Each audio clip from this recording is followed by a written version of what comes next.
Bienvenido amante del misterio. Disfruta las historias de terror de la vida real contadas por personas que han sido atormentadas por entes oscuros. Comenzamos.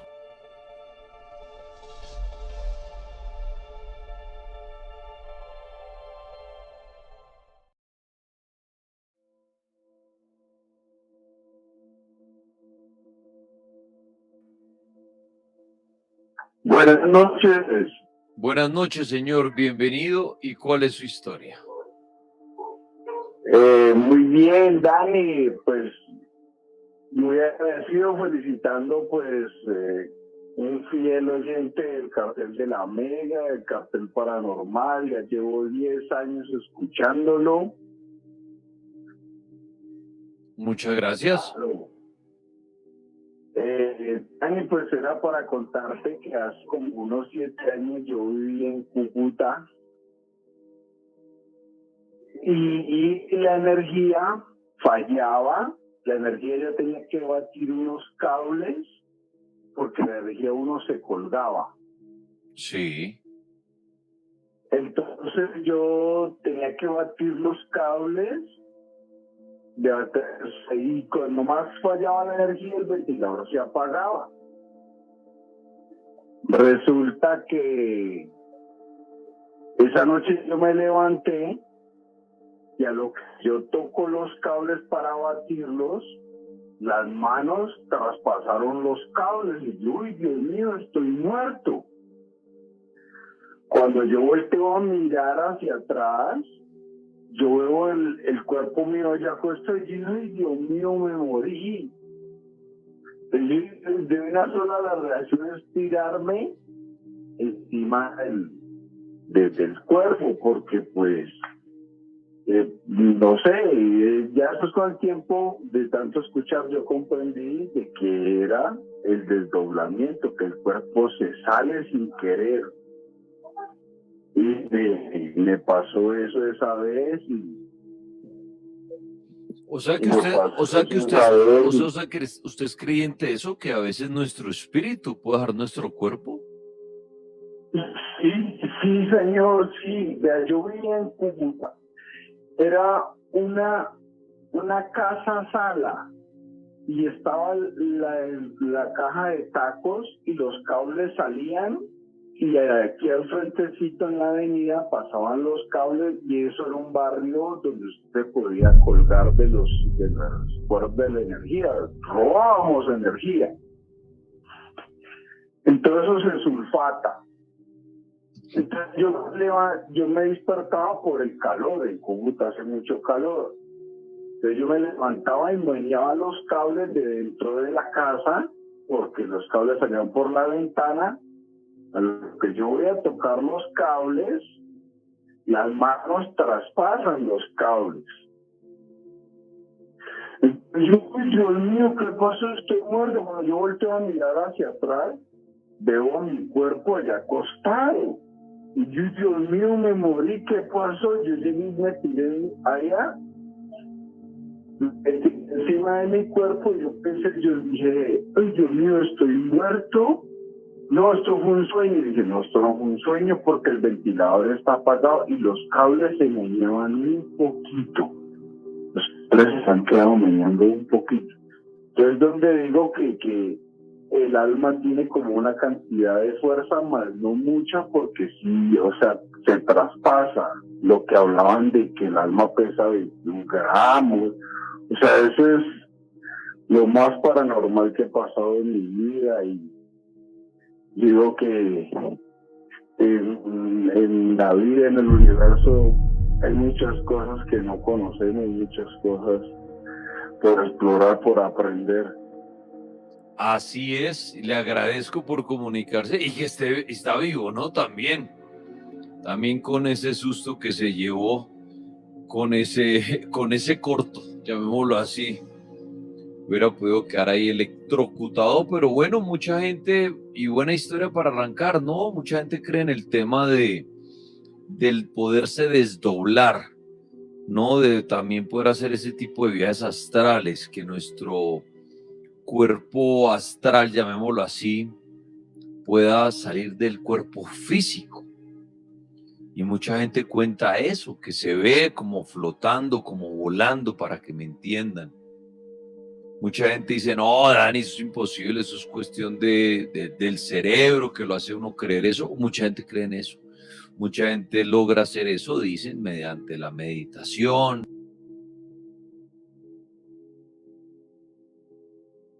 Gracias, Daniel. Bueno, la historia que les voy a contar es algo que, pues, básicamente le pasó a mi papá. Y es una historia que desde muy pequeño nos contó y más que todo es una reflexión para que nos quede, y es que a veces buscamos y encontramos, ¿cierto?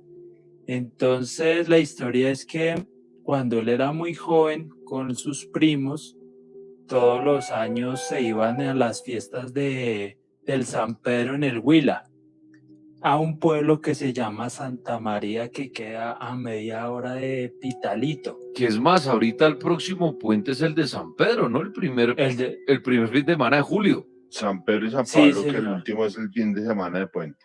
Ok. Ok, sí, y ustedes saben que para esas fiestas, pues mucho extranjero, mucha gente viaja y pues llega a esos pueblos o a esos municipios, pues del Huila como tal.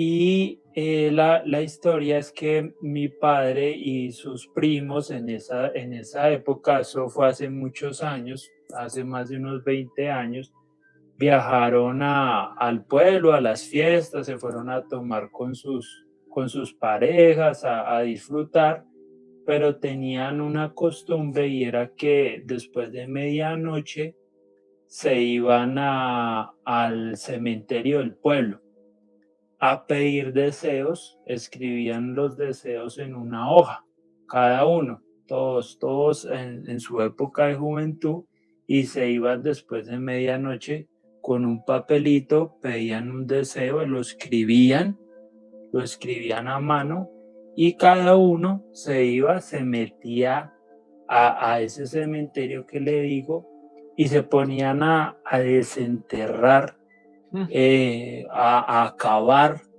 y a cada uno escogía una tumba y se ponían a profanar tumbas.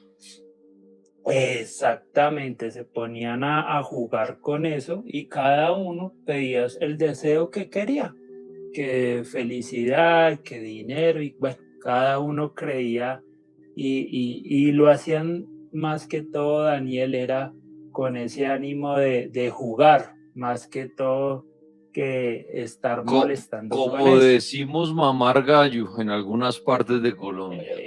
Exacto, y no le encontraban el respeto que se debía, y en una de esas, tipo 2 de la mañana, se metieron, empezaron a molestar, y la historia es que cuando iban saliendo del cementerio, empezaron a tirarles piedras, empezaron a gritarles, empezaron a asustarlo a cada uno. Eran 6 personas, 3 mujeres, 3 hombres, y empezaron a atormentarlos. Empezaron a jalarles el pelo, a gritarles, a tirarles piedra, y ellos dicen que saliendo del cementerio, el cementerio es a 20 minutos del pueblo más cercano, que es el que le digo que se llama Santa María. Sí. Todo el camino los atormentaron, los asustaron, empezaron a sentir mucho frío, las mujeres empezaron a tocarles sus partes nobles. Ellas dicen que fue una situación bastante fuerte, fue una situación que los atormentaron durante toda la noche, y fue tan así que durante 2, 3 días no pudieron dormir, pues por lo que sentían, por el susto que sentían y lo atormentados que estaban. Ellos dicen que todo el camino los acompañó una sombra, como si fuera una persona con gabán y gorro, que les gritaba, les tiraba piedras, los insultaba, y ellos evidentemente después de situación, pues se tuvieron que volver para la ciudad. Y pues es como la historia de la familia, es una historia que digamos, dejó muy marcado a los hermanos y a mi padre, y después de eso nunca más volvieron a molestar que a pedir deseos a los muertos, porque eso era una costumbre de familia. Todos los años en el San Pedro, los primos, los tíos, se ponían a eso, a pedirle deseo a los muertos como una costumbre familiar. Y después de eso, después de esos tormentos, dejaron de molestar con eso. Y la historia es esa, Dani, es decir, que a veces uno por estar buscando encuentra cosas que no debe dejarlas quietas. Uno a veces en la vida tiene que dejar las cosas quietas y no ponerse a buscar lo que no se le ha perdido a uno.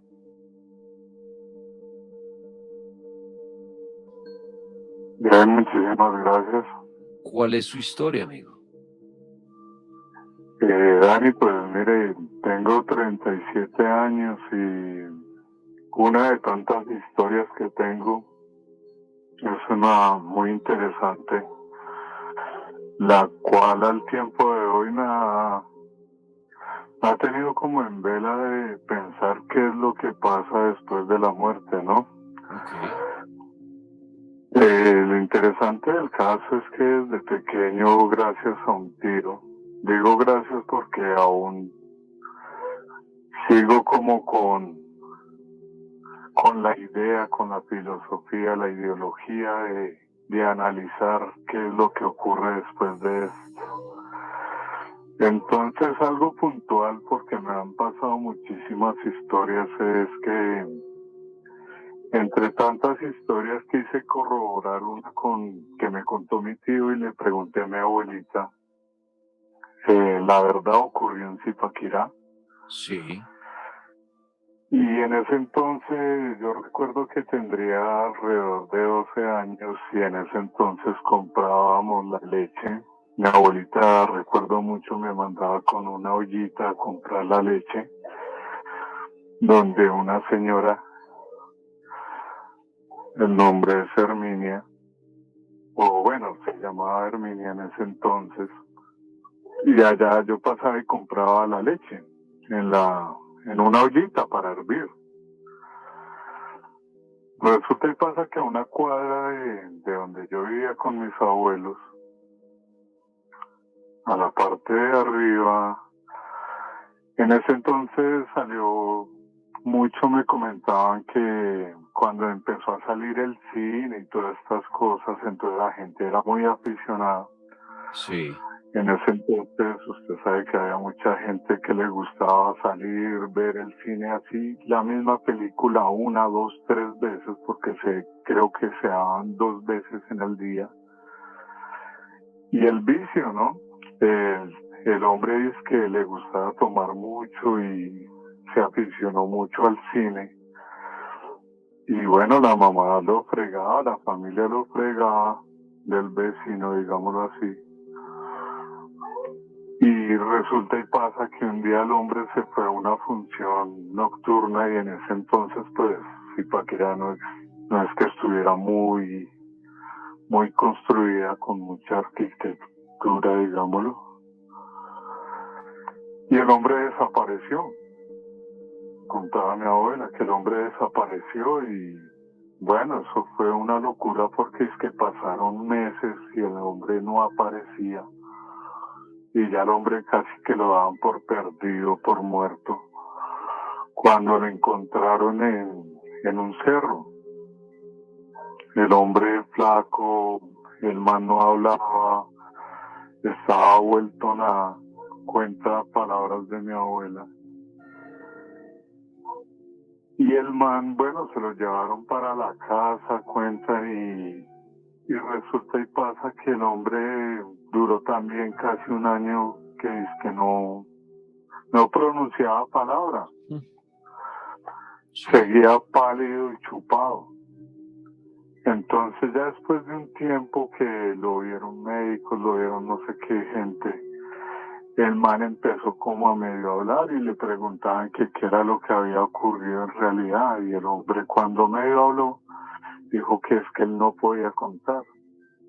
Y pues la gente extrañaba, no, este man está loco, quién sabe qué se tomó. Cuando resulta y pasa que el man ya soltó la lengua, digámoslo así. Dijo que el man saliendo de la función fue que vio a un man grande, grandísimo, él decía que con un sombrero negro, Sí. montado en un caballo. Ah, Y que según eso el hombre perdió como la conciencia, y cuando se dio cuenta estaba pasando como por una caverna,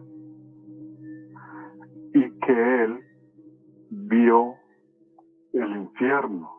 Entonces se le preguntaba que cómo era eso. Mucha gente lo tildó de loco, obviamente. En ese entonces ocurrían muchas cosas, pero la mayoría de gente católica, cristiana, decían que estaba era loco. ¿Por qué? Me refiero al punto textualmente como el hombre lo dijo. Dijo, yo estuve en el infierno y vi la gente cómo se quemaba. Vi mucha gente en frío. Por eso mucha cuestión que he pensado y como inculcado de averiguar, dicen que el infierno muchas veces no es caliente, sino que es frío.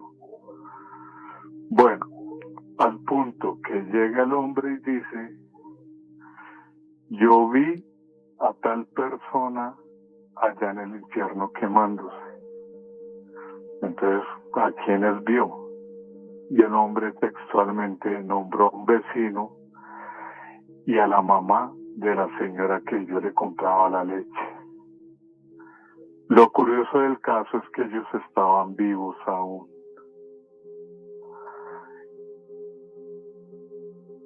Entonces, ¿cuál es el punto del hombre decir eso? Que cuando salió, porque le dijeron que cómo había vuelto supuestamente del infierno, sí. decía él que esa persona a la cual no le veía rostro, pero que olía bien, no olía feo, sino se sentía un olor, no recuerdo la mata o la hierba, es como no sé si era concordia, algo así. Dijo que le dijo que cogiera carbón. Okay. Le dio como un costal. Sí. Y le dijo, acá hay carbón cisco, que es como delgadito. Y el otro, pues el carbón normal que es en roca. Y supuestamente le dijo, coja hacia allá. Y de allá llega a su mundo. Pero no sea avaro. Y cuide lo que está haciendo. Pues el man, al pensar eso, que se le iba a convertir supuestamente en oro, lo que más cogió fue el cisco, porque pesaba menos. El hombre contaba que al salir, él alcanzó a ver una luz, pero cada vez que caminaba le pesaba y le pesaba y le pesaba más, hasta el punto que no pudo seguir con el costal. Aparte de eso, pues el hombre es que le había dicho que no podía sacar nada de ahí, que lo que se llevaba en el costal era lo que podía llevarse, lo que iba a meter en el costal. Okay. El hombre llega y dice que no pudo más y tuvo que dejar el costal. Y que de ahí él no se acuerda más y que él no podía contarlo porque es que este personaje le había dicho que si él hablaba, se lo llevaba en cuerpo y alma. Fue lo que él contó y como al mes, 2 meses, el hombre no volvió a aparecer. Jamás en la vida. ¿Qué más, Tripa? Buenas noches, ¿se me escucha bien? Perfecto, señor, adelante. Tripitas, quería compartir con usted una historia cuando vivía en el pueblo, por ahí en el año 2009, 2008, que me perdí en una cueva. Antes de empezar, pues déjeme hablarle la historia de esa cueva allí en ese pueblo. Resulta que por allá para los años 60, 70, Sí. cerca de esa cueva había una hacienda. En esa hacienda vivió una señora con un tipo, pues en la historia lo escriben como un abusador, un tipo que la golpeaba, la humillaba, la maltrataba, mejor dicho. Y un día, pues por ahí le contaron a este señor que esta señora le estaba haciendo infiel y pues siendo una persona violenta se dirigió a la finca ya en horas de la noche borracho con machete y con revólver en mano, gritando que la iba a matar. Pues esta señora, huyendo, salió de la finca y en la negrura de la noche llegó a la cueva y pues no dio para otra y se escondió en la cueva. Se fue tan profundo, que la señora se perdió. Y la cueva le pusieron de ahí en adelante el nombre la Bujadora, porque dicen que en la noche cuando está toda así la maleza, que no hay mucho ruido, se escuchaban como llantos salir desde dentro de la cueva, como un bujido que salía de allá. Y a partir de ese momento hay bastantes cuentos en las inmediaciones de esa cueva. Por ejemplo, una de un señor que cubrió una ruta entre los dos pueblos, una ruta intermunicipal, y dicen que la buseta que él manejaba, ya cuando regresaba en la noche, se le varó en las inmediaciones de la cueva.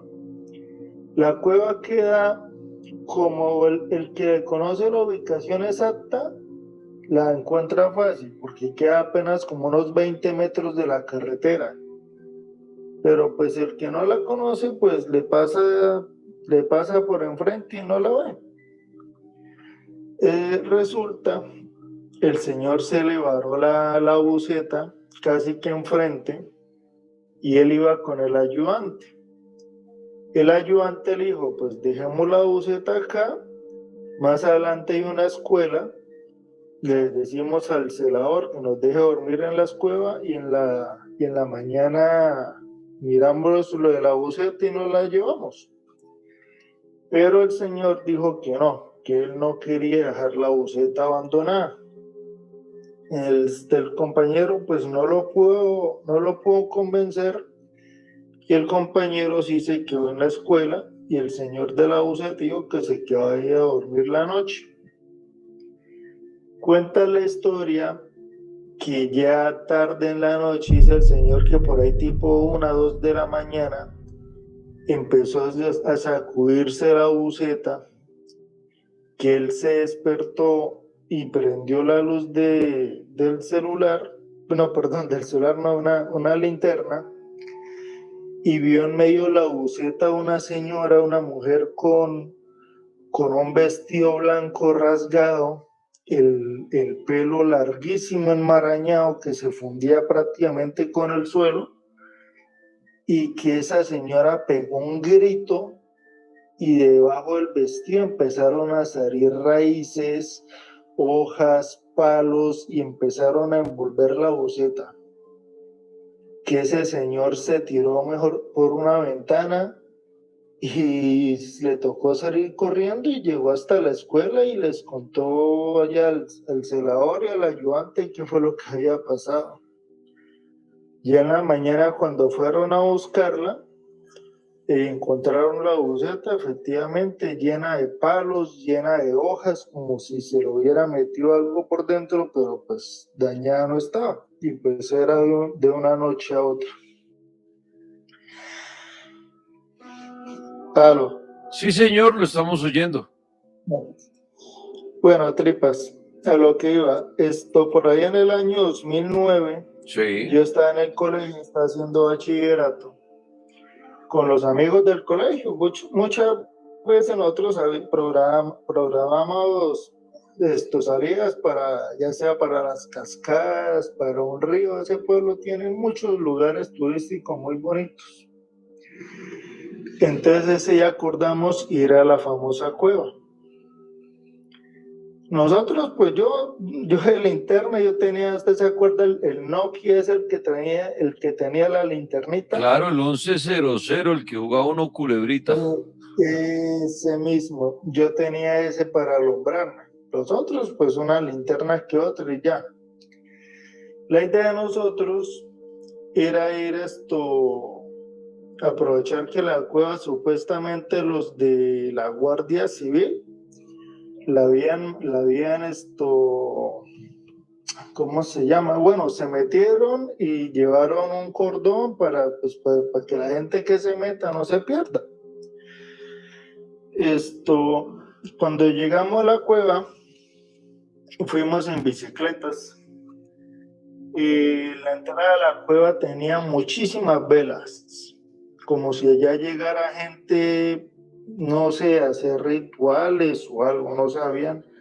Habían velas tanto fresquitas como unas que ya estaban supremamente viejas.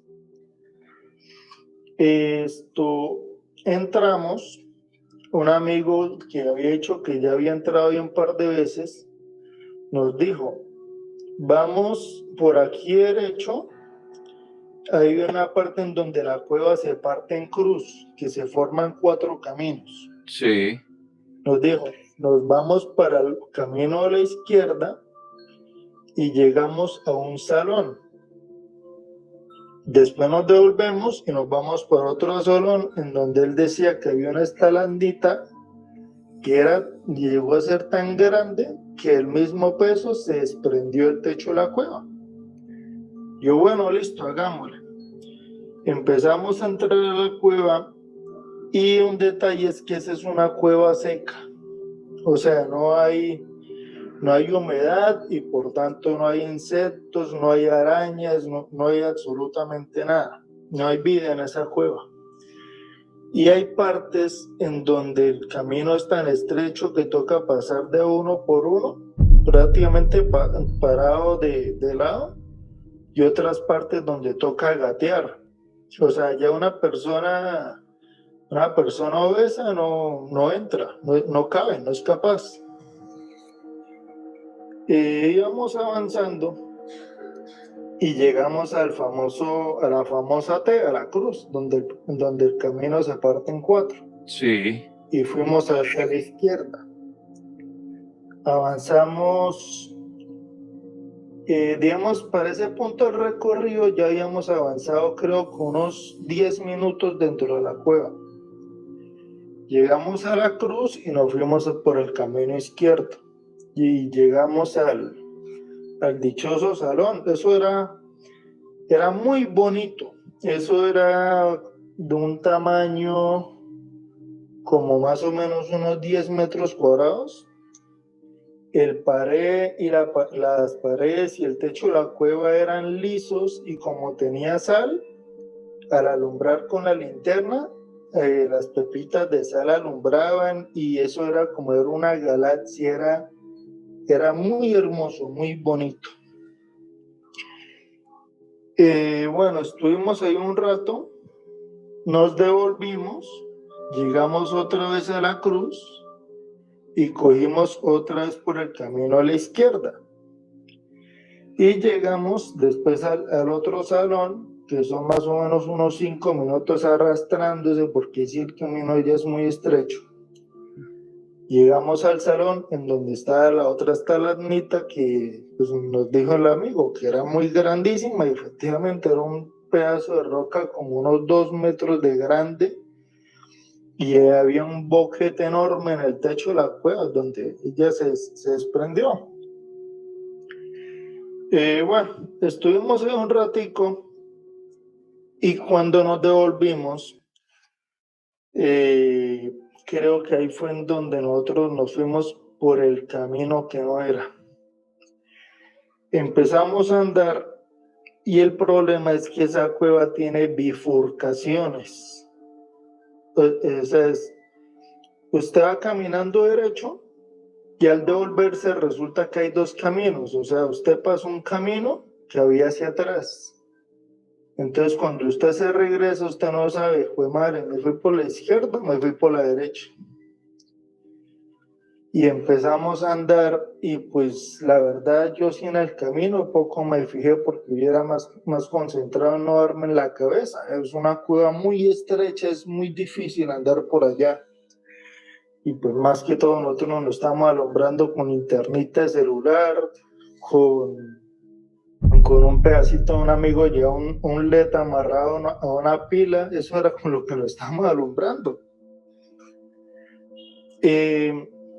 Ya llevamos bastante rato caminando, o sea, más del que hubiéramos necesitado para llegar a la cruz, a donde está el camino, a la bifurcación.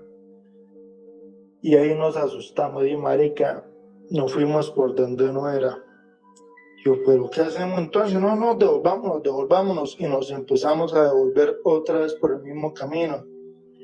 Y corríamos, mejor dicho, asustados, pero nada, es que ahora no volvíamos al salón grande en donde estaba la estaranita. Y pues yo decía, marica, nosotros por acá no pasamos. Me decía el amigo, el que supuestamente conocía la cueva, no, que si era por acá. El otro que no era por allá, empezamos a pelear. Un amigo que se llama David, el chino empezó a respirar rápido. Ay, marica, nos vamos a perder. Marica, nos vamos a perder. Entraron se empezaron a angustiar, que eso es terrible. Nos empezamos a pelear. Que era por aquí, que era por allá, y el otro chino asustado, casi que colapsando, llorando. Entonces, bueno, no. Calmémonos un momento. Éramos 2, 4, 5, éramos 6 personas los que estamos ahí. Llegamos a un pasillo bastante ancho y apagamos todas las linternas, solamente nos quedamos con una sola. Y pues tocó ahorrar batería, no sabemos cuánto tiempo vamos a estar acá. Sí. Y nos quedamos ahí un ratico como para calmarnos y pensar, bueno, marica, ¿para dónde vamos ahora? Ahí en la oscuridad, tripas, es que como le describo esa sensación, es estar en un lugar supremamente silencioso, oscuro por todo lado. O sea, es como, usted sabe que tiene espacio, pero al mismo tiempo se siente atrapado. Es horrible, es un infierno estar perdido en un lugar así. Nos quedamos ahí sentaditos un rato y yo no sé por qué se me vino a la mente. ¿Usted se acuerda de la película El Señor de los Anillos? Cuando están perdidos también en las minas. Sí, señor. Cuando están pasando las minas de Moria. Y Gandalf, él prende su pipa y él ve con la pipa, por el humo de la pipa, ve una corriente de aire. Y Gandalf dice que hay que ir hacia donde el aire es más fresco. Yo no sé por qué, yo me acordé de esa escena. Y cuando yo me acuerdo de eso, por la espalda me llega una brisa de viento más o menos fría. Y yo volteo a mirar para atrás. Y había detrás de una piedra grande, había un hueco por donde uno se podía meter arrastrándose. Yo les dije, marica, es por acá. Los otros me decían, no, usted qué huevón, por allá nos vamos a quedar atrapados, por allá no hay nada. Qué miedo. Yo, marica, que es por acá, por aquí me entró aire, por aquí tiene que ser. Y los otros que no, que sí, bueno, al final creo se me saltó la piedra y pues, ¿saben qué? Pues me voy yo. Y si me pierdo, pues me pierdo, si no nos vemos. Pues ahí, bueno, me fui. Cuando volteé a mirar para atrás, pues los otros también me siguieron. El camino era horrible, tocaba arrastrarse. me arañé los brazos, me di duro en la cabeza, pero entonces ya después de un rato empecé a escuchar como hojas, como árboles, y yo con esas ganas de salir rápido, ese desespero, me empecé a arrastrar y salí por fin a una ventana a la cueva. No salimos exactamente al lado de la entrada, sino como unos 20 metros más abajo de la entrada. Y salimos por una ventana entre la piedra. Hijo. Y para bajarnos, como era una ventana, eso era un brinco como unos 3 metros largos. Sí. Y lo bueno es que abajo pues había bastante maleza, bastantes hojas, hojarasca, monte. Yo, pues, ¿qué más, weón? Toca brincar por acá y, pues, que la rama nos agarre en la caída. Y pegamos el brinco, nos dimos duro y pudimos salir de la cueva. Y esa tripas casi que no la cuento. Tams, que ya puede hablar. Señor, buenas noches. O señorita. Señorito, hola Dani, ¿cómo Señorito vas? Sam, buenas noches, bienvenido. ¿Cuál es su historia? Bien, todo bien. Yo tengo una historia, es muy particular. A ver, mi pareja como tal tiene, digamos, el don, ¿sí? De ver cosas, sentir cosas, escuchar cosas, propiamente hablando espíritus, demonios, cosas así. Ajá. Yo particularmente, bueno, nosotros como tal somos creyentes, no somos religiosos, pero somos creyentes. A mí particularmente no me gustan las iglesias, pero digamos que creo a mi manera, ¿sí? Mi pareja como tal es de otro pueblito, lejano de Bogotá, vivo en Bogotá. Cuando vino a vivir conmigo, aquí a Bogotá, dije, bueno, vamos a, digámoslo vulgarmente, poner a prueba su don. Sí, sí. Entonces dije, vámonos al cementerio, no estoy seguro el nombre, el cementerio es donde están los próceres, el cementerio central. El central será el de la 26. Sí, ese, ajá, exactamente. Sí. Entonces dije, vamos a ver qué próceres hay ahí. Y bueno, fuimos para allá, tan pronto entramos, él me decía, me llega a la mente la imagen de una escalera. Bueno, pues vamos a ver qué tal la escalera. Entonces recorrimos el cementerio, estuvimos como 2 horas recorriendo. Igualmente es bastante grande, da para caminar bastante. Y conforme íbamos caminando me decía, ok, la escalera ahora le estoy viendo que es una escalera en espiral. Conforme pasaba el tiempo me decía, la escalera es negra, la escalera solamente baja, es decir, no sube a un segundo piso, sino solo es para bajar a un sótano. Y dije, bueno, si la estás viendo y según las imágenes que te llegan está aquí, pues busquémosla. Y eso fue lo que hicimos. Y sí, mira que sí la encontramos efectivamente. Sí, ahí está. Cabe mencionar que él jamás había vivido en Bogotá, ni de visita, ni nada. Entonces, bueno, encontramos la escalera, que cuando llegamos estaba, bueno, llena de rejas que restringían el paso, ¿sí? La escalera baja a un sótano que es como un sótano de tumbas, pero la verdad olía muy fétido, como cuando uno va al matadero de la Sevillana. Sí. Ese olor, pero mucho más rancio, mucho más fuerte, sí. Y entonces él me decía, no te acerques, ahí hay algo. Y sin embargo, él sacó su cámara y apenas la medio metió por la reja. Tú sabes que la cámara obviamente tiene lo que es el reconocimiento de rostros, ¿sí? Literalmente un solo recuadro en toda la pantalla del teléfono, como que tuvieses a alguien pegado a la cámara del teléfono en reconocimiento de rostro. Literal, fue muy loco. Entonces me dijo, no, vámonos que no conviene estar acá, esa cosa nos está mirando. Pues yo no tengo nada de eso, yo no veo nada de eso, él sí. Entonces nos venimos para la casa. ¿Por qué menciono lo de que somos creyentes? Porque cuando salimos del cementerio, tú sabes que hay como un parquecito. Ahí nos pusimos a orar, que dejamos cualquier espíritu, cualquier demonio, lo dejamos fuera, bla, bla, bla, y nos fuimos para la casa.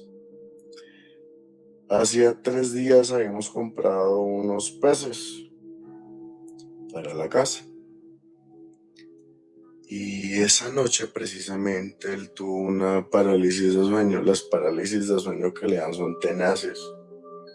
Son de que él abre los ojos y está cualquier figura montada encima de él. Sí, que no lo deja moverse, pues. Y así tal cual fue. Entonces se despertó muy asustado y no se podía mover. Entonces yo lo que hago es que lo zarandeo, así como Shrek se zarandeaba a Fiona que para despertarla, tal cual, y no se movía. Entonces, bueno, con el tiempo lo logró. Y yo me puse a orar, que no, que te he hecho fuera, demonios, bla, bla, bla, bla. Y él me decía, para porque me está ahorcando. Y yo seguía, sin embargo, orando en mi mente. Y, en fin, hasta que esa cosa lo dejó en paz. Duró como 20 minutos eso. Eso hasta ahí. Ponte que como, que 15 días después. Yo cuando hago mis oraciones yo soy muy técnico, ¿sí? Yo como que digo, te pido por, no sé, la casa número tal, el conjunto tal, de ta. Yo soy muy técnico, ¿sí me entiendes? Sí. Para pedir. Entonces yo digo, por ejemplo, yo, no sé, bendigo la casa, mi casa ubicada en el conjunto tal, pongámosle el apartamento 216 del conjunto X. Ya. Él estaba dormido en ese momento, ponte que fueran como las 11 de la noche más o menos. Y yo estaba haciendo mi oración, tranquilo, yo para mí, en mi mente incluso, porque ya todo el mundo estaba dormido. Y pasó como una media hora después de que yo terminé y me iba a acostar a dormir. Y entonces él vuelve otra vez con una parálisis de sueño, aterrada, y se levantó súper, bueno, te imaginarás, ¿no? Estresado, asfixiado, qué sé yo. Y yo siempre le digo, ¿qué soñaste? ¿Qué pasó? Porque siempre en las parálisis él se despierta así, es porque algo soñó, que lo puso así. Le digo yo, ¿qué soñaste? ¿Qué pasó? Me decía, no, lo que pasa es que soñé que estaba en una habitación encerrado a oscuras, no había nadie, pero sin embargo escuché que a la habitación entró un demonio y se burlaba de mí. Y solamente se reía y al final me preguntaba, entonces, ¿cómo es que era el apartamento 216 del conjunto tal, no? Y fue muy loco. Esa es mi historia. Hola, buenas noches, Dani. ¿Me escuchas? Sí, señor. Perfecto, amigo. Bienvenido. ¿Y cuál es su historia? Oye, Dani, estoy emocionado aquí para contar mi historia. Voy a contar 2 historias prácticamente. Una es mía, relativa, y la otra sí es una historia que es bastante conocida en el batallón Santander en Ocaña. Cuéntenos. Yo presté servicio en ese batallón. Bueno, en ese tiempo estábamos allá y hubieron varios compañeros que por los lados del aeropuerto Ese puesto está pegado a la orilla del río. Muchos que me puedan estar escuchando, que hayan prestado ahí, van a decir que sí es verdad. Ahí no se podían dormir los soldados porque, o sea, era como que algo bueno, ¿no? Porque era como que algo que avisaba, o como tal yo no lo veo de que sea malo, pero sí se me eriza la piel cuando cuento la historia. Había un compañero mío que se durmió como a eso a nosotros nos tocaba turno de 3 horas, de 12 a 3 de la mañana. En ese lapso de tiempo, mi compañero se quedó dormido. Entonces, él dice que le tocaron el hombro. Se me eriza la piel. Siempre que cuento, total que el man le tocaron el hombro y le hablaron: hey marica, no te duermas que te puede pasar lo mismo que a mí. Él dice que se le erizó la piel y el man, o sea, se desmayó y de toda vaina, que lo encontraron ahí cuando ya, no, que él echó el cuento, que es lo que había pasado. Y según ahí habían degollado un soldado profesional o un regular, no sé, lo habían degollado en esa garita. Entonces todo el que se dormía ahí o cualquier cosa le avisaba: hey, pila que te puede pasar lo mismo que a mí. Entonces ese era el relato que yo quería contar. Y el otro era sobre de los cementerios. ¿Me estás escuchando? Sí, señor, adelante con los cementerios. Bueno, el cementerio, bueno, esta vez también ya yo pasé de soldado regular, yo duré de profesional 4 años. Sí. Y había una parte del Cauca, no la voy a mencionar porque es como es confidencial la otra información. Entonces llegamos a esa parte del cementerio, no había más donde cambuchar y tocaba ahí en el cementerio. Por estrategia, tocaba ahí por regla. Y yo sentía como que, bueno, dentro del cementerio, porque habían compañeros que dormían tú sabes, esa mesita que colocan para poner para despedir el muerto, eso, no sé, el finado. Habíamos compañeros que nos peleábamos esa parte para dormir ahí. Y yo, en el tiempo que varias veces que estuve ahí, me sentía bien protegido. O sea, yo no puedo quejarme de que en los cementerios que pasa esto, no. A lo contrario, me sentía, y había una parte que sí era terrorífico, porque de la entrada al cementerio hasta donde ya empezaban las tumbas, las lápidas, había como una distancia como de 10 metros. Sí. Entonces nosotros nos dividíamos. Una parte en esa entrada del cementerio y la otra sí adentro. Era terrorífico en la parte de la entrada del cementerio. Ahí sí daba miedo, para que varias veces me tocó prestar guardia. Y no, marica, ya decíamos: no, marica, venga, vamos a cambiar de puesto, porque es verdad.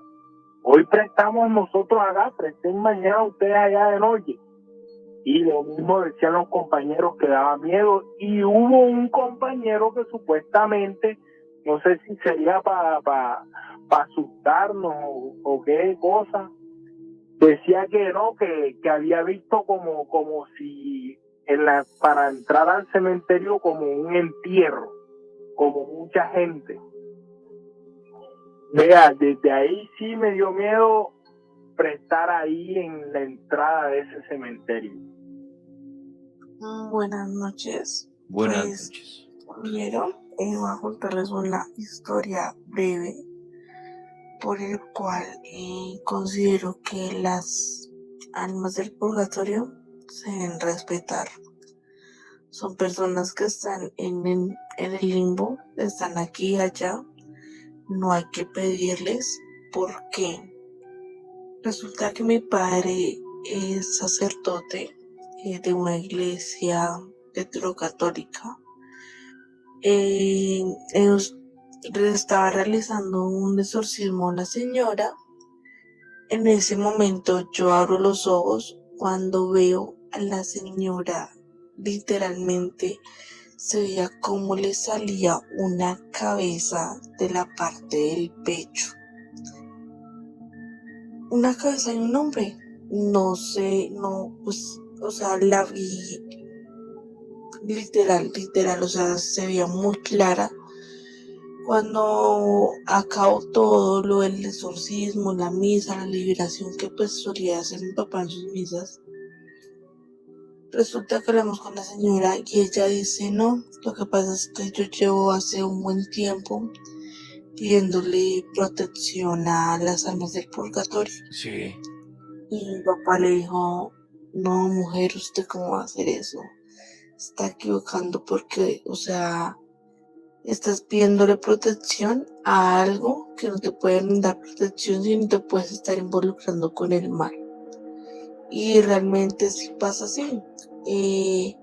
Muchas personas creen que porque son almas no va a pasar nada, que todo va a estar bien, y piden, pero las cosas son malas y hay que respetar a los muertos. Los muertos son 100% respetables. Tú no puedes ir a pasar por encima de una tumba sin pedirle permiso al muerto porque algo malo pasa. Y es 100% seguro. Y pues ya por parte de otra historia, tengo vínculos, digamos, con entes ya muertos. He hablado presencial, tocado a personas que ya no están aquí en este mundo terrenal, sino que ya se han muerto. Hablé con la mamá muerta de mi pareja, que ya lleva como unos 8 o 9 años de muertos y de muerta, si te digo más. Pero Diana, eso está bien interesante. ¿Cómo logra usted la comunicación? ¿Usted llama como a esa persona o se le aparecen de la nada? ¿Cómo es eso? Realmente ni yo lo entiendo. Ha sido algo como que desde muy pequeña he tenido como ese don. Por Tropicana una vez hablé con una señora que habla con los ángeles. Ajá. Ella me dijo, efectivamente, mujer, tú tienes un don que tú tienes que saber manejar, porque puede ser peligroso tanto para ti como... Pero Diana, le pregunto, ya que le pasa esto desde chiquita, mi pregunta es, ¿usted ve los fantasmas todo el tiempo? ¿Se le aparecen de un momento a otro? ¿O usted los invoca? ¿Cómo es ese don?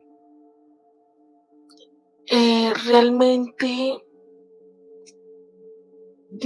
no los invoco. Ellos como que se comunican conmigo cuando desean hablar conmigo. ¿Pero se le aparecen o usted no los ve? Se me aparecen, no. Okay. Por ejemplo, hace unos días estaba yo durmiendo, descansando, y algo como que me dijo, levántese. Y al momento de quererme levantar, vi cuando una muchacha salía como en la pared de la parte donde tengo el espaldar de la cama, sí, caminando, y se postaba a los pies de la cama. Esa vez no me habló, pero ya me ha pasado, digamos, con varias personas que no están acá, que ya han muerto hace mucho y que puede que no sean ni familiares míos ni nada, sino familiares de conocidos míos. Y me hablan, me dicen como que ven, ayúdame con mi hijo que está haciendo en este momento tal cosa, tal otra, tal otra, tal otra. Y yo me comunico, por ejemplo, con el caso de mi pareja. Yo no conocía ni había visto nunca la foto de la señora.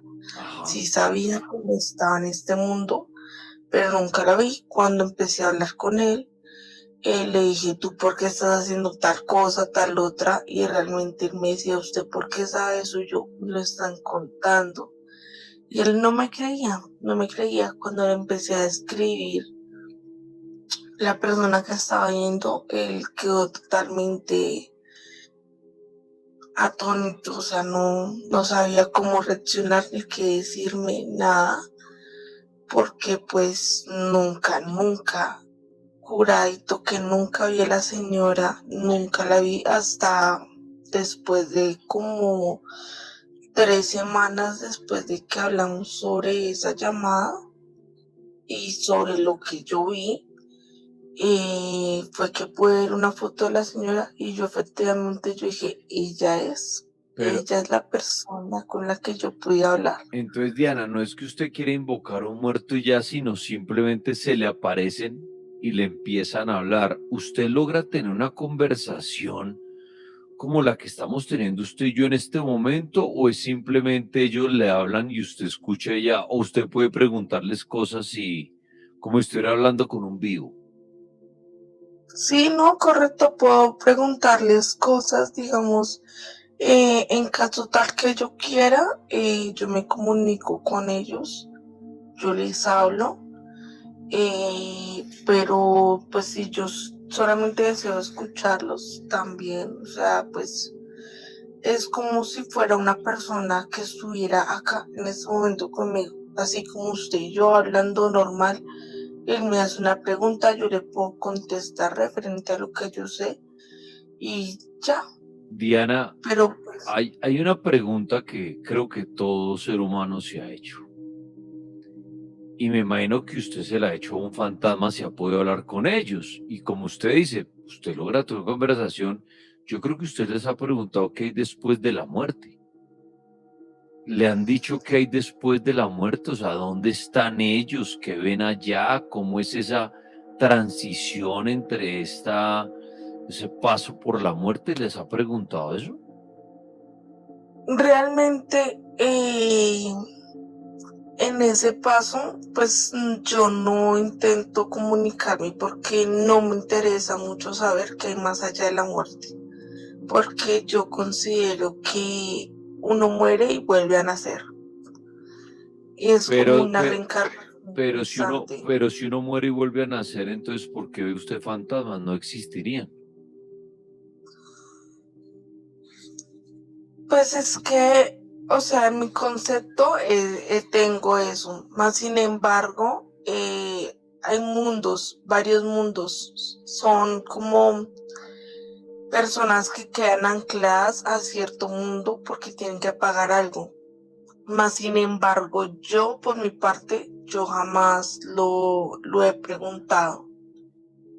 No le he preguntado y pues por ahora no deseo saberlo porque creo que cada persona tiene que pasar por su curso y conocer sus cosas. La única cosa que yo puedo decir que es 100% verídica es que hay algo más que nos acompaña en este mundo terrenal. Más allá no puedo decir más porque pues por mi parte no deseo conocerlo. Si desearía conocerlo, lo haría. Más sin embargo, cuando a mí me realizaron un exorcismo por causa de epilepsia, que decían que era por un espíritu, es como pasar de un mundo a otro, si me hago entender, como un cambio que hay en ese de tu vida. en el que tú pasas por un túnel totalmente oscuro y yo pude alcanzar a pasar por un túnel oscuro y una zona roja como las puertas rojas, lo que dicen ahí.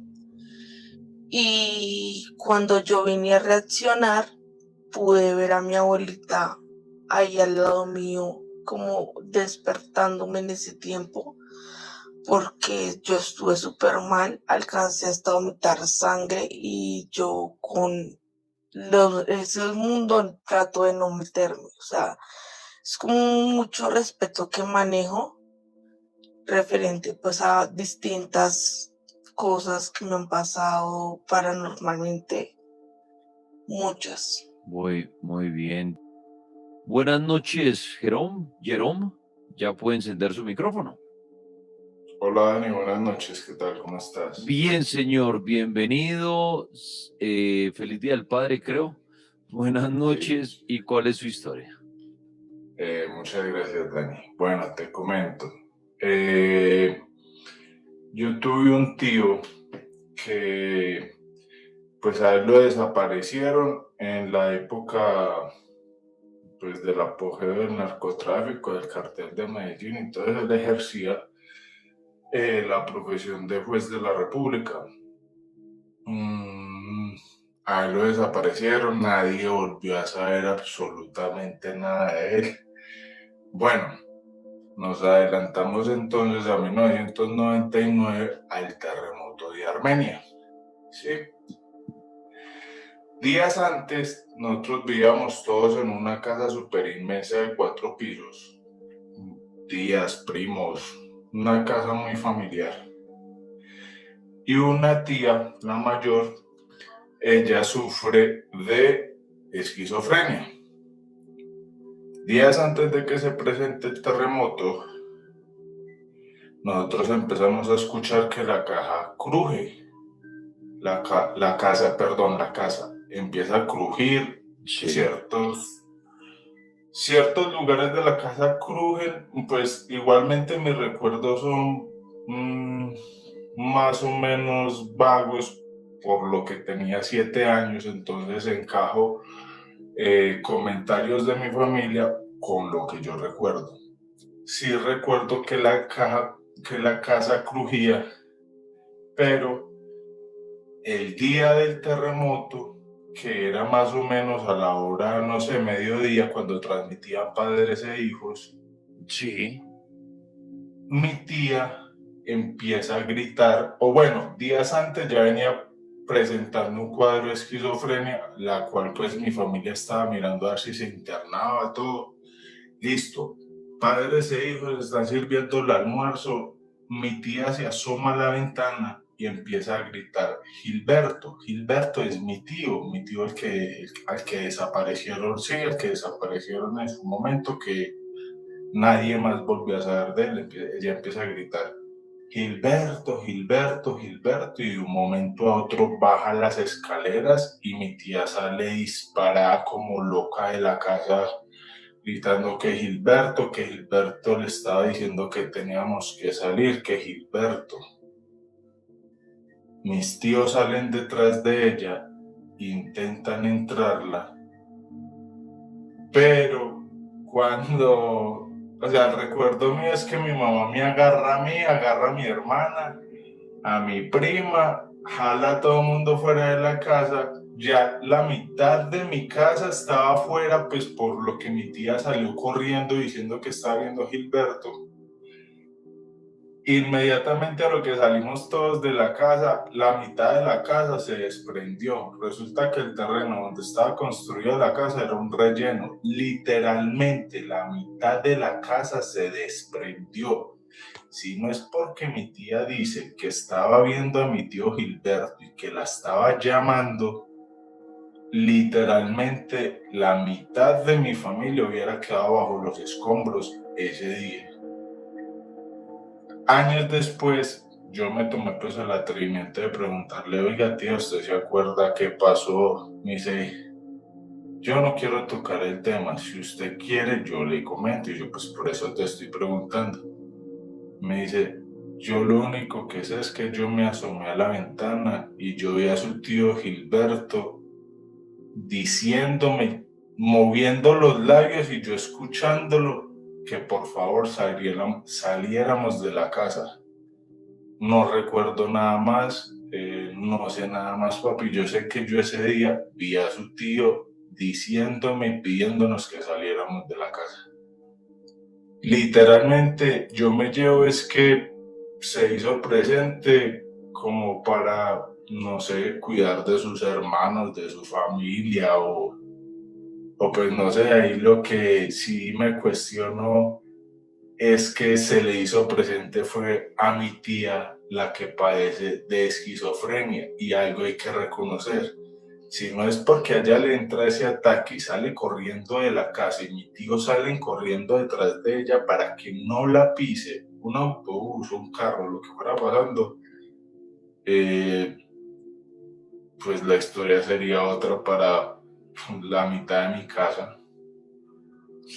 Eso Bueno, es. muchas gracias, Jerome.